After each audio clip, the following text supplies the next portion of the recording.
మనం కడుపుల నల్సోలే పడ్డప్పటి సంధి మనం పెద్దగా అయ్యి ఆళ్ళు కాలం చేసేదాకా అమ్మకు మనం ఎప్పటికీ చిన్న పిల్లలమే.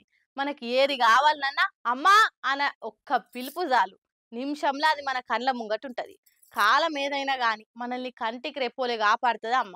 ఈ వానకాలంలోనైతే ఇంకా ఎక్కువ జాగ్రత్తగా చూసుకుంటారు. ఇగో గీ అమ్మ గూడా ఆమె సగం దడిచినా గాని బిడ్డ మీద నీళ్ళ సుక్క పడకుంటే ఈ స్కూల్ నుంచి ఇంటికి ఎట్లా తోలుకొస్తుందో చూడుర్రి.